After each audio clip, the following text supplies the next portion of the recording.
Assalamualaikum warahmatullahi wabarakatuh. Waalaikumsalam warahmatullahi wabarakatuh. Alhamdulillahi rabbil alamin. Wassalatu wassalamu ala asyrafil anbiya'i wal mursalin Sayyidina wa maulana Muhammadin wa ala alihi wa sahbihi ajmain. Amma ba'du. Puji syukur marilah kita panjatkan kehadirat Allah Subhanahu wa ta'ala yang tidak henti-hentinya memberikan nikmat-nikmat kepada kita semua. Antara lain kita diberi nikmat iman, nikmat Islam, nikmat kesehatan, dan nikmat panjang umur, sehingga kita dapat berkumpul melaksanakan perintahnya, yaitu sholat maghrib berjamaah dan dilanjutkan dengan menuntut ilmu di jalan Allah.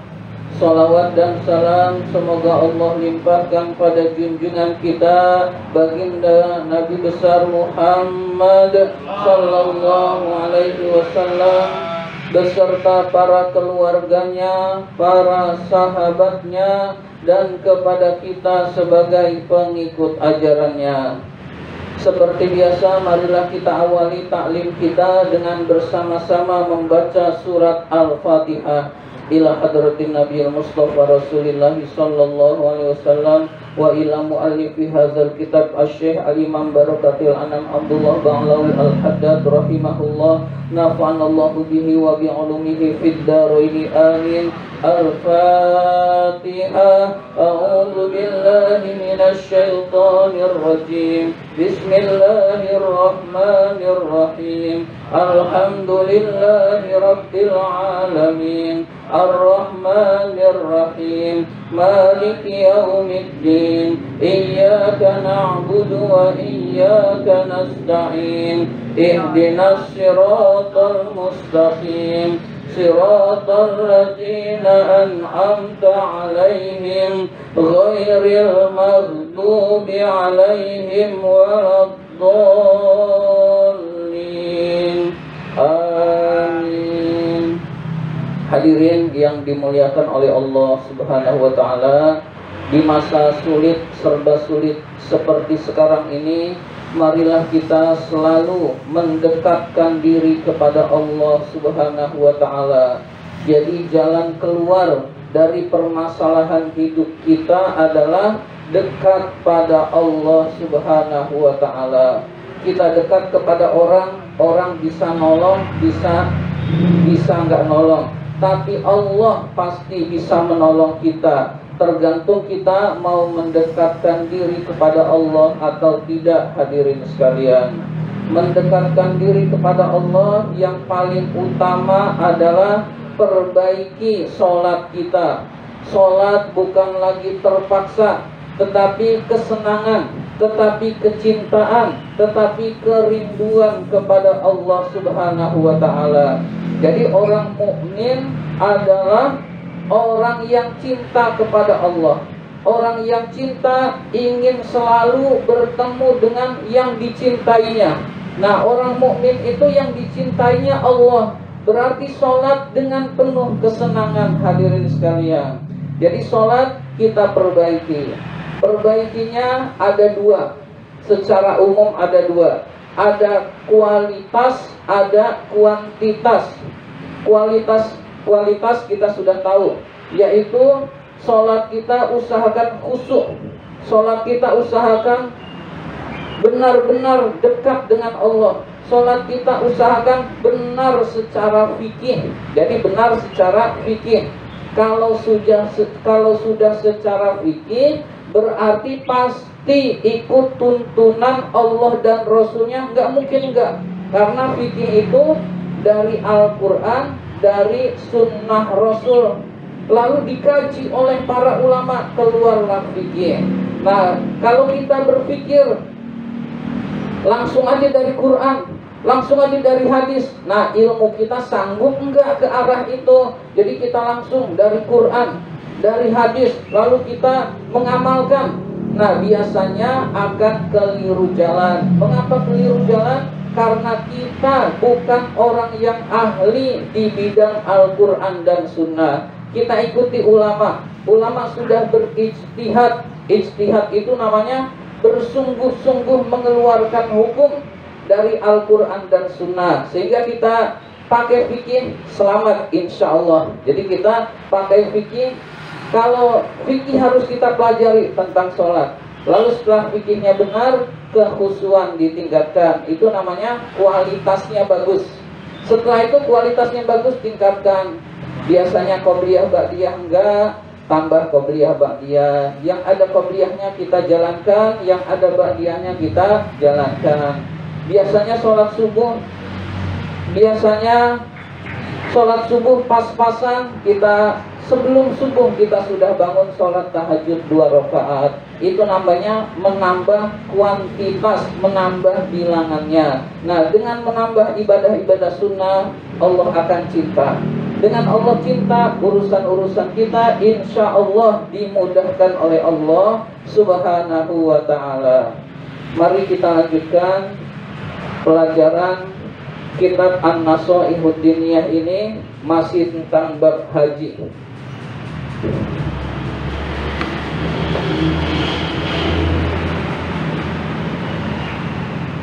Masih halaman 52.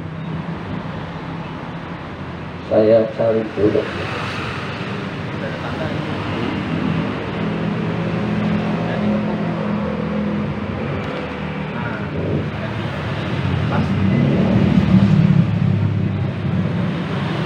Yang tengah, pas tengah. Wa minal mazmumi. Sudah ketemu wa minal mazmumi.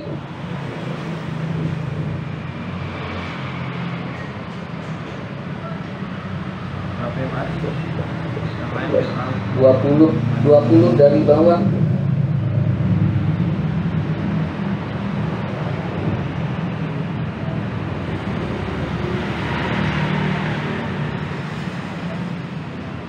Wa minal mazmumi.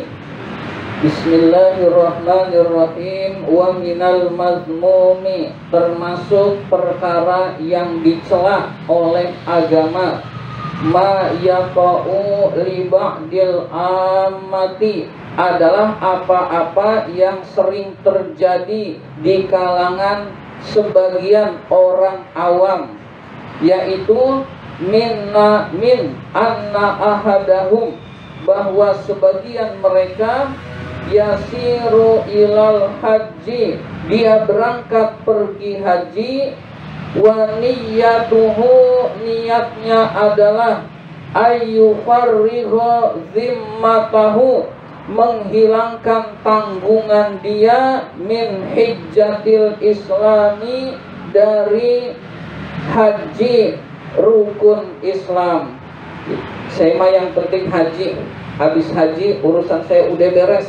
Urusan tanggungan haji udah enggak saya terbebani lagi. Maka ini namanya menganggap haji itu beban. Haji itu enggak boleh dijadikan beban. Tetapi meskipun berat, haji itu dijadikan kerinduan kita kepada Allah. Ya Allah, saya rindu ingin bertemu dengan Engkau ya Allah.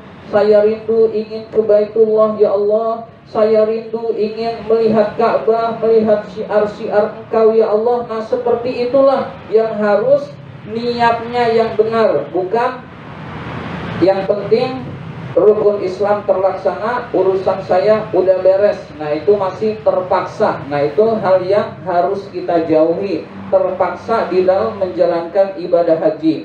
Jadi karena terpaksa aja nggak boleh, apalagi karena ingin dinilai baik oleh orang lain, apalagi ingin dinilai Pak Haji, lebih nggak boleh lagi, lebih nggak benar lagi. Jadi orang yang terpaksa pasti di Mekahnya menjadi beban.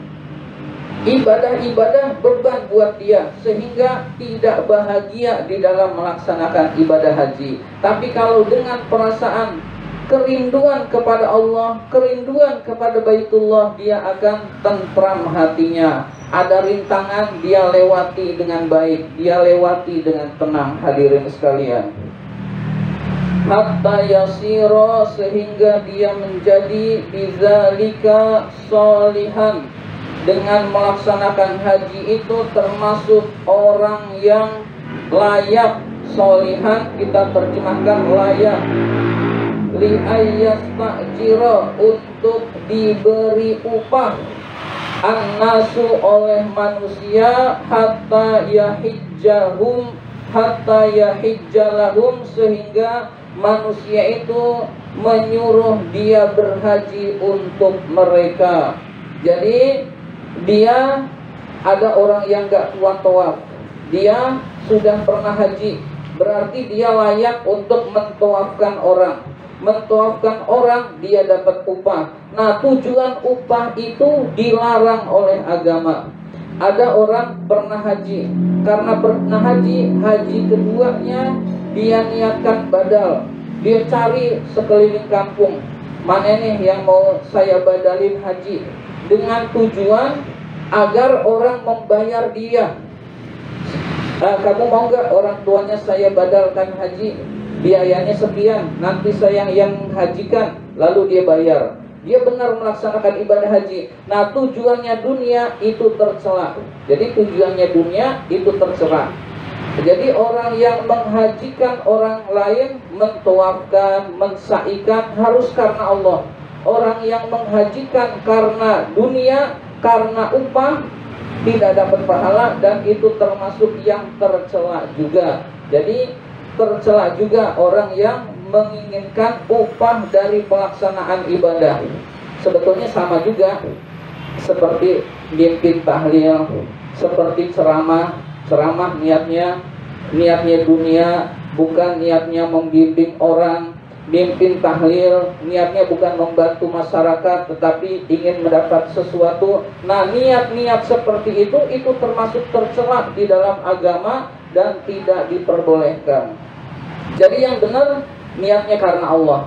Dapat dunia itu tidak diniatkan. Jadi dapat dunia itu tidak diniatkan. Termasuk juga pelaksanaan ibadah haji juga seperti itu. Ada orang yang membantu, ingin mendapat upah, dia tidak dapat apa-apa selain upahnya itu, tidak mendapatkan ridho Allah.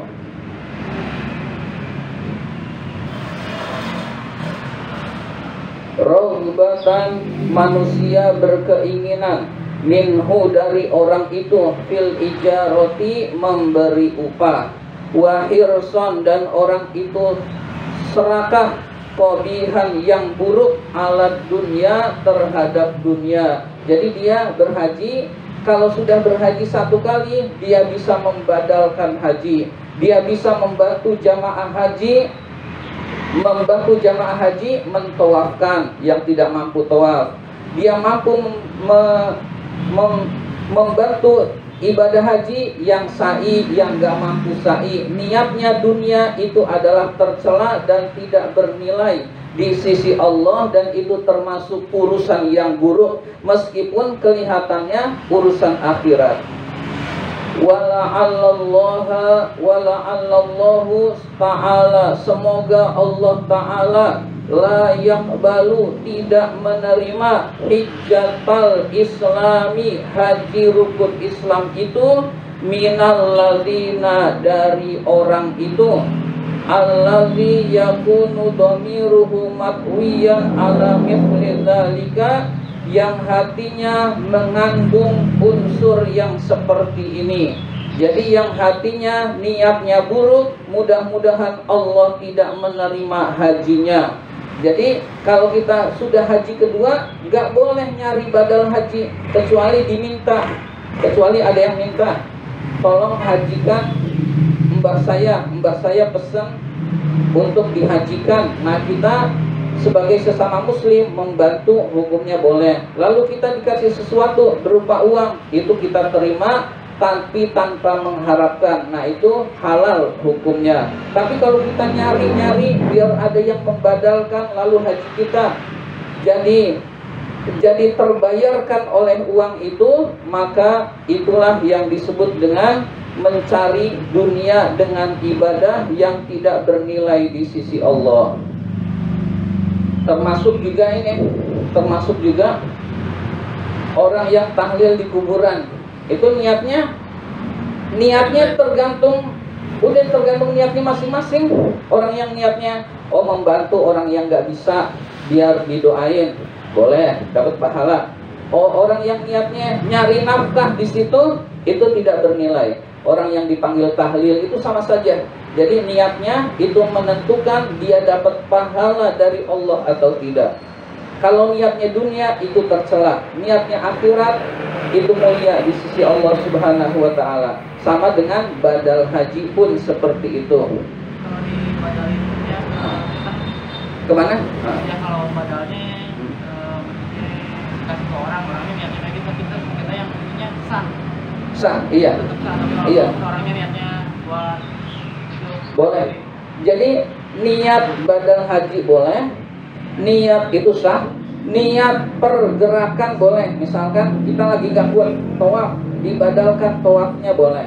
Kita membadalkan keseluruhan, kita ngebayar orang itu urusan kita nggak jadi masalah. Urusan orang itu tergantung niatnya. Nah itu boleh. Rasul mengajarkan membadalkan haji terutama orang tuanya. Orang tua saya dulu pengen benar berangkat haji, saya udah sekali berangkat haji. Nah yang lebih bagus badalin orang tuanya. Nah orang tuanya dapat pahala haji, begitu. Jadi badal haji itu diajarkan oleh Rasul. Jadi badal haji diajarkan oleh Rasul. Iya. Kalau urusan haji ada satu orang itu hadir, ada satu yang nggak boleh diwakili. Kalau orang itu hadir, yaitu wukuf di Arafah, dia gagal wukuf, hajinya nggak jadi. Pahala tawafnya tetap dapat, tapi dia tidak dianggap melaksanakan haji. Jadi wukuf itu tidak bisa dibadalkan bagi orang yang pergi haji. Falyattaqi, maka takutlah, wal yahzar, dan hati-hatilah, hadzal qasda, tujuan ini. Jadi tujuan yang salah ini jangan sampai kita lakukan. Allazi la khaira fihi, yang tidak ada kebaikan di dalamnya. Jadi kalau tujuan kita salah, tidak ada kebaikan di dalamnya, nggak dapat pahala dari Allah meskipun kelihatannya ibadah. Wa innama zakarnahu, sesungguhnya saya menyebutkan hal ini, li zuhurihi ala ba'dil amati, karena nampaknya pada sebagian orang-orang awam, allazi la basaira lahum, yang tidak memiliki basirah, tidak memiliki pandangan terhadap agama. Fal ya'rifu, maka ketahuilah bihi, hal ini. Wal yusha'a dzikrahu, dan hendaklah menyebarkan berita ini, menyebarkan penyebutan ini, maksudnya berita ini, bahwa membadalkan haji niatnya salah itu adalah hal yang tercela dan tidak mendapat pahala dari Allah.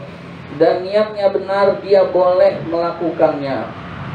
Wa ammal istijaru, adapun mengambil upah, lil haji, untuk haji, fala ba'sa bihi, maka tidak apa-apa, wala haraja fihi, dan tidak ada dosa atasnya, wala yahlu al ajiro, karena memang tidak sunyi dari orang yang memberi upah, allazi yakunu lahu qasada fi ziyarati baiti wa ta'zimil hurumatil ilahiyah, yang memang orang itu sangat berkeinginan pergi haji ke Baitullah dan mengagungkan kehormatan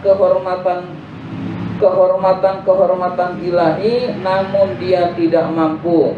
Wa isqatil gharaji an akhihil muslimi, dan dia memberikan tanggungan kepada saudaranya yang muslim. Jadi dia memberikan haji itu kepada saudaranya yang muslim karena dia lumpuh atau karena sudah meninggal tapi punya duit. Nah itu dia boleh. Nah orang yang membadalkan haji ikhlas karena Allah. Orang yang kaya yang dibadalkan, dia benar-benar ingin melakukan ibadah haji sehingga keduanya bernilai di sisi Allah Subhanahu wa taala. Syikkotan alaihi, karena kasihan kepadanya.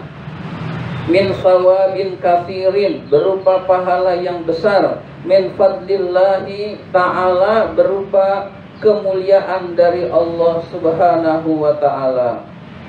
Wa ammal ajiru, adapun orang yang menerima upah, allazi laisa lahu qasada illal ijarati faqat, yang dia hanya bertujuan upah itu saja, fa amruhu ghairu halin, maka urusannya tidak kosong, minal khotori, dari bahaya yang besar. Maka dia mendapatkan bahaya yang besar, yaitu tidak mendapatkan ridho Allah, dan dia berdosa karena tujuannya dunia. Nah, ini berlaku buat haji, berlaku buat amalan-amalan lain. Nyolatin mayat itu sama, dikasih duit syukur, nggak dikasih duit ikhlas karena Allah. Memandikan mayat itu sama, itu amalan-amalan akhirat. Niatnya dapat duit keliru, nggak dapat pahala, murka Allah. Niatnya membantu sesama muslim, pahalanya besar. Nah, jadi dunia untuk urusan-urusan seperti ini, dunia nggak boleh diniatkan. Niatnya keliru, salah jalan, dan murka Allah. Naudzubillah.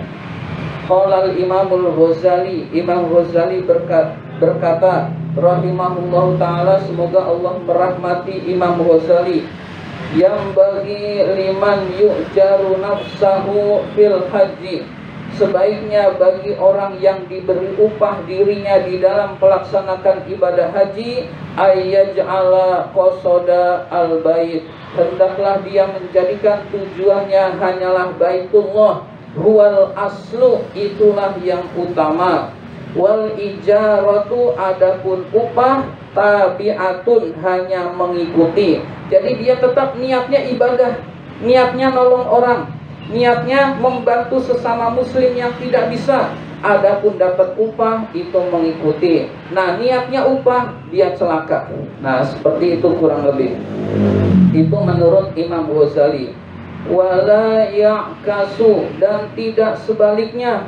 Fayaj'alul ijarati aslan, menjadikan upah itu yang utama. Wal hajju tabi'an, dan haji hanya mengikuti. Nah, inilah orang yang celaka. Upahnya yang utama, lalu yang penting saya dapat upah, mau hajinya benar mau enggak, yang penting upahnya saya sudah dapat. Nah, ini orang yang celaka, hadirin sekalian. Jadi amalan-amalan akhirat yang kelihatannya amalan akhirat, niat harus benar. Niatnya nggak benar, itu celaka, hadirin sekalian.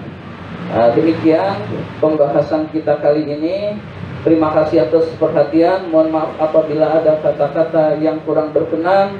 Wabillahi taufiq wal hidayah. Wassalamualaikum warahmatullahi wabarakatuh.